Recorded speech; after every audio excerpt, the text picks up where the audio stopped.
Bismillahirrahmanirrahim. Assalamualaikum warahmatullahi wabarakatuh. Shalom. Om Swastiastu. Namo Buddhaya. Salam kebajikan. Selamat sejahtera bagi kita semua. Penjelasan arti dan makna paguyuban seni bela diri pernapasan tapak wali Indonesia 1. Paguyuban artinya adalah suatu perkumpulan di dalamnya terdapat beberapa orang yang memiliki kebersamaan dan kesatuan untuk mencapai maksud dan tujuan yang hendak dicapai, yang tidak bertentangan dengan undang-undang yang berlaku di wilayah NKRI serta menjaga norma agama yang diakui pemerintah Republik Indonesia.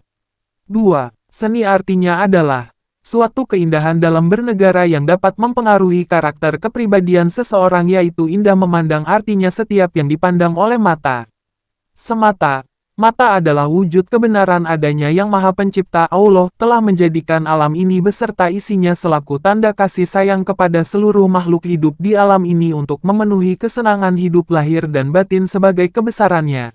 Tidak saling mencela dan menghinakan, serta tidak merasa akulah yang terbaik dari mereka. Itulah sifat iblis yang sombong dan angkuh. Mata sesungguhnya banyak yang menjadikan manusia berbuat dosa. 1. Mata memandang kepada suatu wujud kemewahan sehingga mempengaruhi jiwa seseorang bersifat serakah atau tidak mensyukuri pemberian nikmat Allah sehingga mereka berbuat dosa, yaitu mengambil sesuatu yang bukan hak, korupsi, atau mengharapkan imbalan, hadiah.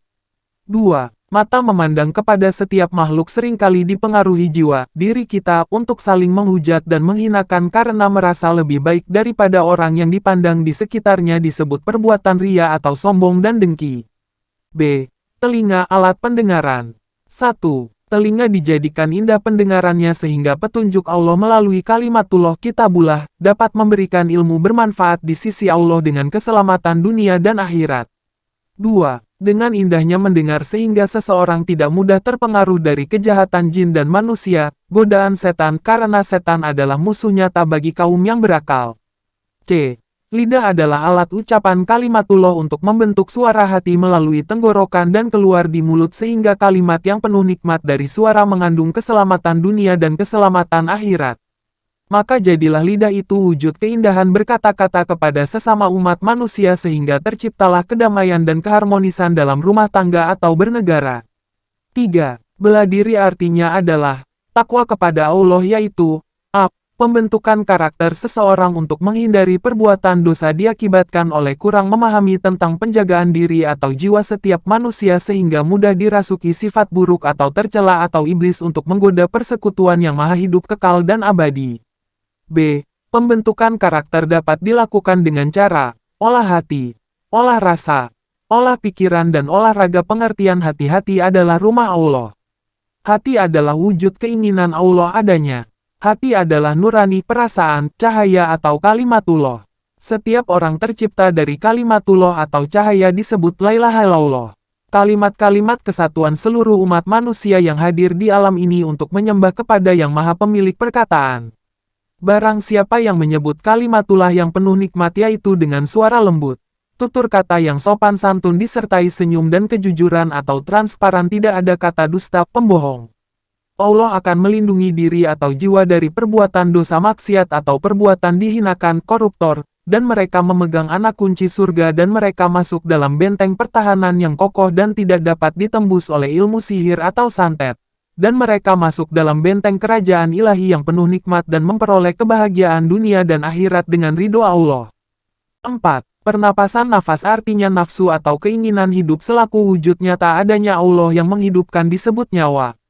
Tanpa nyawa atau nafsu bagaimana jiwa, diri itu bisa hidup untuk mengabdi kepada Tuhannya di alam dunia ini? Bila nafsu itu baik maka jiwa atau diri ikut menjadi tenang sehingga orang itu bersifat sabar dan jujur serta ikhlas beribadah kepada Allah yang diharapkan semata. Mata disebut nafsu mutmainah, spiritual, itulah jalan menuju kepada Allah selaku pemilik apa yang telah diciptakannya, disebut sifat Ar-Rahman dan Ar-Rahim, sifat kasih dan sayang, sifatullah. B. Bila mana nafsu itu jahat atau buruk maka isi nafas mereka adalah sifat binatang, tak merasa puas dari apa yang diperoleh dari Allah. Dengan demikian hidup mereka adalah seperti binatang yang tak ada kasih sayang terkecuali segolongannya dan yang lainnya dianggap musuh. Nafsu ini disebut nafsu serakah dan amarah emosional. C. Nafas memiliki tubuh atau jasad. Bila mana tubuh ini rusak maka rusaklah segala-galanya. D. Tubuh memiliki roh atau perbuatan yang menggerakkan anggota badan yang disebut ruhul jasmani. Tempatnya di darah disebut nyawa. Disebut sifat hidupnya Allah. Tanpa nyawa jasad itu jadi bangkai. E. Barang siapa hidupnya bermanfaat di alam ini maka sesungguhnya mereka itu adalah penghuni surgaku karena memiliki amal yang soleh. F. Barang siapa hidupnya di alam ini perusak maka mereka itu adalah termasuk golongan munafik dan kafir maka itu adalah penghuni neraka penjara. G. Nyawa memiliki rahasia dan rahasia itu adalah rahasia Allah maka mereka termasuk golongan yang dicintai Allah. Dan jika rahasia itu bukan milik Allah maka orang itu termasuk golongan musuh Allah atau golongan kafir. H. Nafas itu adalah merupakan penghidup dari kehidupan dunia dan akhirat maka zat Allah, rahasia Allah, ilmu Allah atau petunjuk Allah adanya menghidupkan seluruh makhluk ciptaannya. 5. Tapak artinya jejak atau petunjuk. Nabi bersabda ada dua hal yang kutinggalkan kepada umatku yaitu perkataan yang penuh nikmat selaku petunjuk adanya Allah bersamamu dan perbuatan atau karakter yang bermanfaat di sisi Allah yaitu salat kebenaran, yang senantiasa didirikan dalam jiwa kita dan dihadapkan kepada pemiliknya setiap saat waktu yang telah ditentukannya 5 kali sehari semalam untuk meraih, mendapatkan kemenangan dari ridhonya, pertolongannya. Nabi juga bersabda bila engkau mempelajari sesuatu ilmu atau paham maka wajiblah engkau berpegang kepada petunjuk kebenaran Allah yaitu Alkitabullah Al-Quranul Karim dan Sunnah Rasul. Niscaya engkau tidak memperoleh kesehatan atau salah petunjuk. 6. Wali artinya adalah seorang khalifah Allah untuk menyampaikan kebenaran adanya Allah tempat untuk berlindung dari godaan setan yang terkutuk melalui zatnya rahasianya atau ilmunya. Wali adalah seorang nabiullah mulai dari nenek Adam selaku bapa manusia yang diciptakan tanpa bapak dan ibu hanya dari kalimat Allah yaitu dari cahaya Allah maka terciptalah jasa nenek Adam disebut Abu Jasad bersumber 4 nasir tanah asal zat panas, zat cair dan zat dari air dan ditiupkan ruh maka hiduplah nenek Adam dengan wujud nyata dan sempurnakanlah dengan a. Sifat kuasa sehingga dapat berdiri ruku sujud dan duduk. B. Sifat kodrat sehingga keinginan untuk berdiri ruku sujud dan duduk untuk menyembah kepada Allah memperoleh ridhonya. C. Sifat ilmu yaitu diajarkanlah nama-nama benda di langit dan di bumi sehingga dapat membedakan jenis rupa yang ada dan menyebut nama benda itu melalui asma Allah. D. Allah berfirman dalam surat Al-Baqarah setelah Adam dikeluarkan dari surga. Ya Adam turunlah ke bumi bersama dengan keluargamu hiduplah di sana dengan kesenangan waktu yang telah kutentukan. Dan di sanalah nantinya petunjukku datang kepadamu dan barang siapa mengikuti petunjukku, kalimatku, atau perintahku maka mereka itu tak ada kekhawatiran bagimu. Yang dimaksud petunjuk adalah suatu jalan menuju keselamatan dunia dan akhirat adanya petunjuk keselamatan itu pada kalimat yang penuh nikmat yaitu la ilaha illallah sedangkan petunjuk kesehatan adalah kalimat yang penuh kemaksiatan atau kebencian yang senantiasa menyakiti atau merusak moral kita yaitu la ilaha iblisina artinya meniadakan Tuhan yang sesungguhnya yang memiliki perkataan yang baik yang mana Al-Quranul Karim selaku petunjuk kebenaran bukan petunjuk kejahatan maka mereka itu golongan-golongan yang menyangkali Tuhannya yaitu Allah Subhanahu wa Ta'ala maka mereka ini termasuk golongan-golongan yang mempersekutukan Allah dengan iblis itulah disebut kaum musyrikin tanpa disadarinya bahwa godaan yang di dalam hati itu atau rumah Allah bila mana benar maka itulah wujud adanya Allah memberi petunjuknya maka disebutlah orang mukmin. F. Allah berfirman sesungguhnya hati hambaku yang beriman yang bertakwa dan memiliki amal yang soleh mereka itu sesungguhnya penghuni surgaku karena hati mereka telah diserahkan olehku menjadi rumahku, Baitullah, dengan demikian maka kuciptakan pula rumah mereka di sisiku yang penuh kesenangan dalam hidupnya yaitu kebahagiaan dunia dan akhirat.